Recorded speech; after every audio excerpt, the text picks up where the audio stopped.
আল্লাহ ঘুমোতে বলেছেন, এশার পরে ঘুমিয়ে পড়ো, বাতি বন্ধ করো। আপনি ঘুমানে 1টা বাজে, বাতি জ্বলে, বাতি জ্বালিয়ে ঘুমান। ক্যান্সার হয়ে গেছে, বাতি জ্বালিয়ে ঘুমালে ক্যান্সারের ঝুঁকি, ক্যান্সার হয়েছে। কার নিয়ম? অন্ধকারে ঘুমালে ডিপ স্লিপ হয়, গভীর ঘুম হয়, ব্রেইন থেকে মেলাটোনিন একটা হরমোন বের হয়।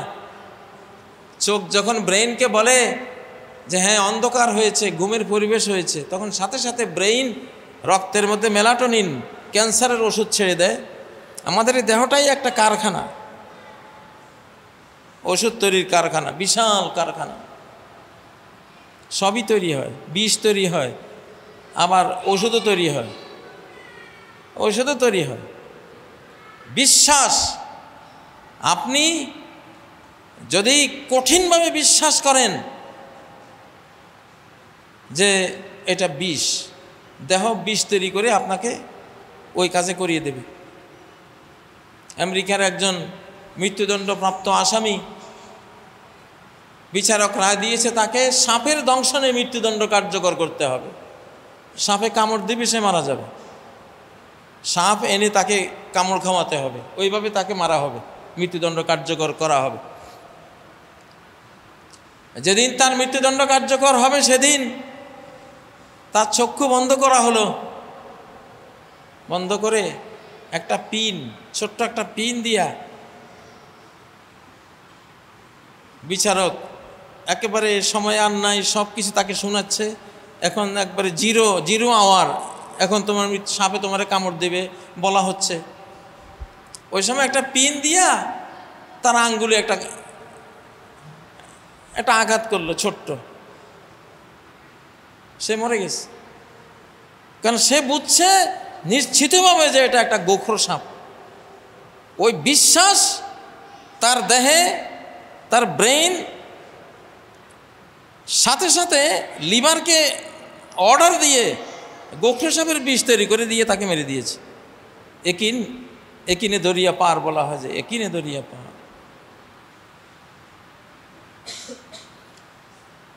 আর যদি সে প্রবলভাবে বিশ্বাস করত যে আমার কিছুই হবে না, কিসের সাপটাপ, ঠিকই হয়তো রেজাল্ট তার উল্টে আসতো তার হায়াত থাকলে।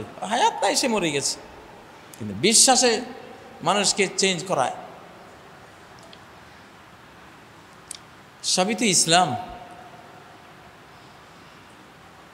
জন্ম নিয়েছি আল্লাহর নিয়মে, মারা যাব কার নিয়মে? আল্লাহর নিয়মে।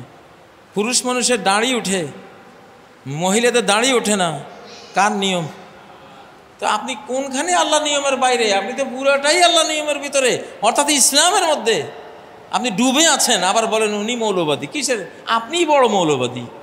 যিনি মৌলবাদী বলছেন তিনি নিজেও কি মৌলবাদী। আপনি জন্ম নেন নাই, মায়ের গর্ভে আপনি আসেন নাই, তো মায়ের গর্ভে আসা কার নিয়ম? তো আল্লাহ নিয়মকে তো ইসলাম বলে। তা তো ইসলাম মেনে তো দুনিয়াতে আসতে হয়েছে, ঠিক না কি? 2 বছর মায়ের বেস্ট ফিডিং আপনি করেছেন, মাতৃদুগ্ধ পান করেছেন, কার নিয়ম? মায়ের বুকে দুধের সষ্টাকে কোম্পানি না আল্লাহ। তো আপনি বড় মৌলবাদী, যে দুধ পান করে সেও মৌলবাদী, ঠিক না?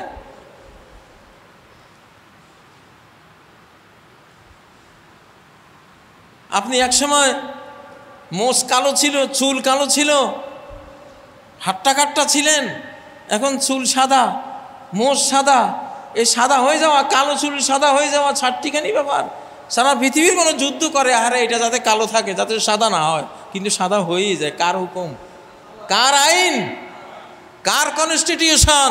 আল্লাহর। তো কি না মানেন আপনি?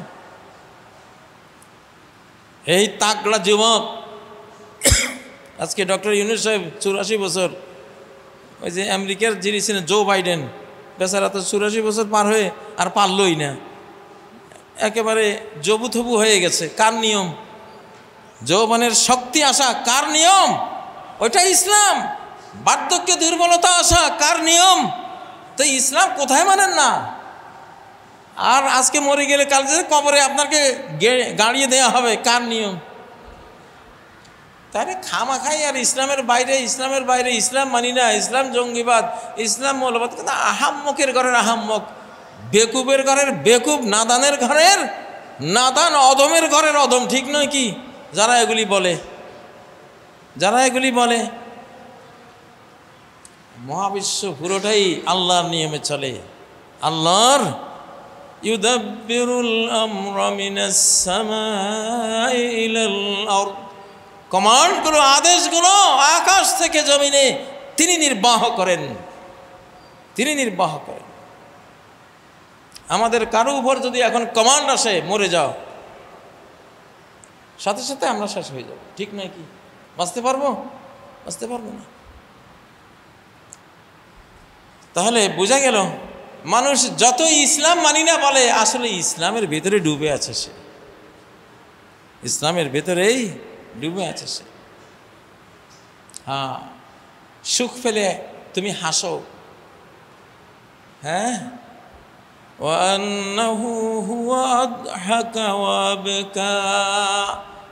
বিশ্বাস করো যে আল্লাহ হাসি দিয়েছেন তোমাকে, হাসিয়েছেন তিনি, কাঁদিয়েছেন তিনি। সুখে হাসি আসা, দুঃখে ক্রন্দন আসা, এটা একটা নিয়ম, এটা সিস্টেম। তো এই সিস্টেমটা কার তৈরি? কার দেয়া? আল্লাহর দেয়া। কোনটা নয়? আল্লাহ। সেজন্য যে ইসলাম মানতেই হয়, আমি 95 ভাগ ইসলামের ভিতরে ডুবে থাকি, কিন্তু 1 ভাগ পালনের সময় পাচ্ছি না, নিয়ত নাই, আর আমার ওই জ্ঞান নাই যে এটা ইসলাম। এই জন্য ওই জ্ঞানটা অর্জন করতে হবে, নিয়ত করতে হবে যে ইসলামের ভিতরেই তো আছে। তাহলে ইসলামের চাই কি চাই? এই সেপ্টেম্বর মাস, 27 সেপ্টেম্বর মহানবী মদিনায় আগমন করেছিলেন। সেপ্টেম্বরের 27 তারিখে মদিনা রাষ্ট্রের গোড়াপত্তন করেছিলেন, মদিনা সনদ লিখে দিয়েছিলেন। এই মাসেরই 27 তারিখ, 27 সেপ্টেম্বর 622 খ্রিস্টাব্দ, এখন 2025 খ্রিস্টাব্দ। 622 খ্রিস্টাব্দে তিনি মদিনায় আসেন এবং মদিনা সনদ লিখেন, মদিনা রাষ্ট্রের গোড়া পত্তন করেন। আর এই সেপ্টেম্বর মাস এখন চলছে। আমি প্রায় বলি, এই বাংলাদেশের স্বাধীনতার সাথে আমার ইতিহাস জড়ানো। এই মসজিদেই 24 সেপ্টেম্বর স্বাধীনতার ভাষণ দিয়েছিলাম, খুতবা দিয়েছিলাম, স্বাধীন সমৃদ্ধ নিরাপদ বাংলাদেশ চাই। এবং 27 সেপ্টেম্বর যেদিন মদিনায় নবীজি এসেছিলেন, ওই তারিখটাতে আমি বন্দী হয়েছি, বন্দী হয়ে স্বাধীন বাংলাদেশ ঘোষণা দিয়েছিলাম। তাহলে এই 24-এর স্বাধীনতার সাথে আলেমরা জড়ানো, হাফেজে কোরআনরা জড়ানো, ইমাম খতিবরা জড়ানো। একজনের মুখ থেকে আসলেই হবে, যেই বলেছে বলবে, সে তো সবার প্রতিনিধি হিসাবে সবার পক্ষ থেকে বলেছে। সে আল্লাহ আমাকে তৌফিক দিয়েছিলেন, আমি এই মিম্বরেই 24 সেপ্টেম্বর 2021 স্বাধীন সমৃদ্ধ নিরাপদ বাংলাদেশ চাই এই খুতবাটা দিয়েছিলাম। আমি 27 সেপ্টেম্বর বন্দী হয়েছিলাম। তাহলে 27 সেপ্টেম্বর 2021 27 সেপ্টেম্বর 2021 বাংলাদেশের স্বাধীনতা ঘোষণা হয়েছে। আর 27 সেপ্টেম্বর 622 খ্রিস্টাব্দ মদিনার স্বাধীনতা অর্জিত হয়েছে। কি বোঝা যায় এতে? যে এখনকার বাংলাদেশ মদিনা সনদে আল কোরআন আস সুন্নাহর অধীনে চলতে হবে ইনশাআল্লাহ।